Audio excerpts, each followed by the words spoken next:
Text boxes are a great way of adding a lot of content to your mural board. So whether you're wanting to add instructions, paragraphs, bullet points, you can do that through text boxes. Where sticky notes, you kind of have a limited amount of space or how much you can write within it. And that's really not what sticky notes are for. Sticky notes are best for one thought, one idea, but text boxes allows you to add as much content as you need. So I'll show you two different ways to add text. Come back over to the black toolbar, hit the first icon text, and you'll see we have three other options. This will look familiar because this is where the sticky notes live. But let's focus first on these two. So a title box, you can click on that and drag it over, is almost identical to the text box, which is just comes over a little bit smaller. So when you drag over these boxes, they'll come over looking like this. And honestly, the only difference between them is that the title will always come over larger and the text box will always come over as a smaller text. Of course, you can change the text size to then match the title. As far as the best practice goes, I'll bring over the title box when I just want my text to be bigger. But otherwise they function the exact same way. So the first thing I want you to do is come down here and just replace the text. So you'll double click in there and replace the text. And let's go ahead and drag this guy over here. And what you'll notice is you can hit enter within a text box and you have a lot of different space. So Mural doesn't have an ability to add bullet points, unfortunately, but you can use things like dashes as a way to add a bullet point. Of course, like everything else, you can fully customize your text box and the similar gray object menu will pop up. So we can make the text very small or very large. Different formatting options. Another thing that's different about the text boxes than a sticky note is how much more customization you have. So you can make the text a certain color. That's something you can't do in a sticky note, and you can create a background. Now, one thing that's missing is being able to create a border. So you can't create a border when it comes to text boxes. If you want to do that, I would create text in the shapes like I showed you in a video earlier.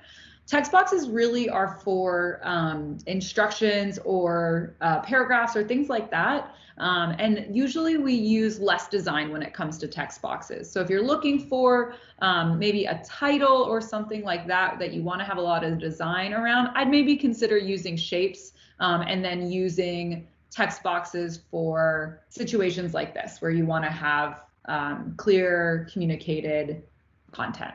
Next, we'll go into icons. This is one of my favorite elements in Mural. So come back over here to your black toolbar, click on the star icon, and you'll see a series of different icons. Mural has a ton, I mean, so many.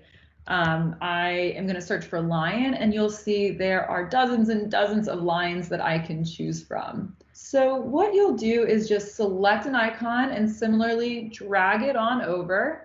They do come over rather small, so typically you'll need to enlarge your icon. There's less customization options, so really you can create small icons, you can change the size, and you can change the color. I think we should go with a nice Lannister red here. So icons are great for a lot of different things. They are, of course, excellent for any design work that you're doing. So whether you're doing wireframing or prototyping, icons, of course, are really awesome for that.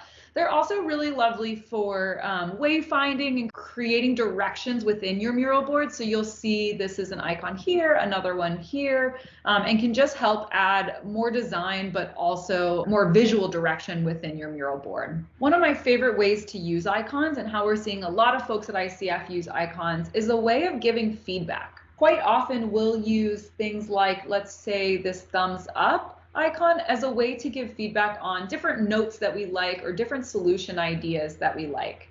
You'll always want to make sure you bring your icon to front, and that just makes sure that it can stand on top of a sticky note. If you don't bring it to front, see what it just did there? It went behind the sticky note. So in this case, I'm going to highlight it, bring to front, and then shouldn't have any issue putting my icon over the sticky note. So let's say you have dozens and dozens of sticky notes. you have a lot of people in your workshop and you're brainstorming. Maybe you're brainstorming solution ideas that you want to bring to your client. One of the things that I always recommend as a way to keep folks engaged, especially in the virtual environment that we're in, it's just more difficult, or you have more barriers to keeping folks engaged. I'll put a ton of icons over to the side and say, okay, everyone, while you're reading over each other's notes, I want you to use these icons as a way to indicate the ones that you really like, or the ones that really resonate with you, or maybe the ones you want to talk about. Your prompt can change, that doesn't matter, but the structure and the function of how you use them, it remains the same.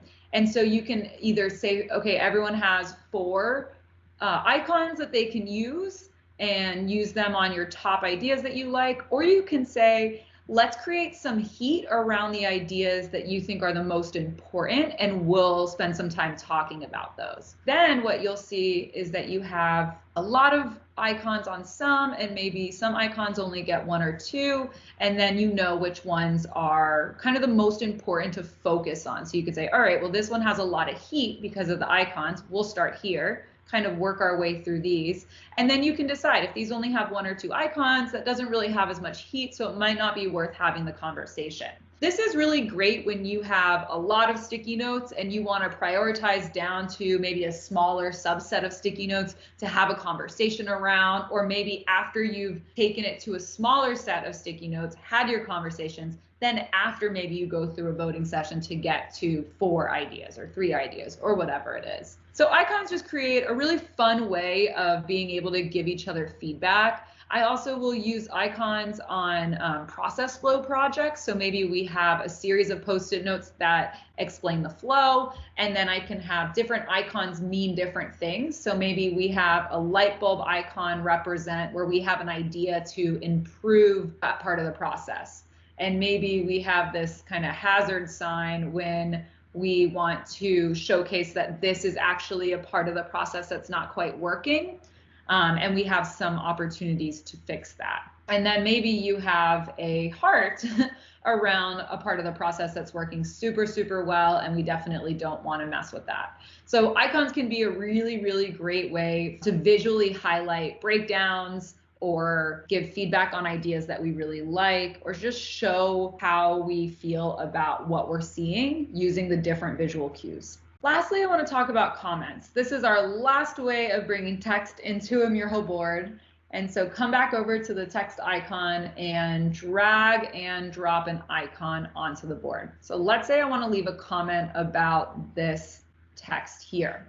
So when you drop it on the board, you will then add a comment. So maybe change font color to purple.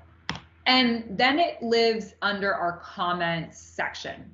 So this is really nice if, let's say, you have a board that you're working through and you want your colleague to run through it and give you some feedback on it. You can use icons as a way to do that.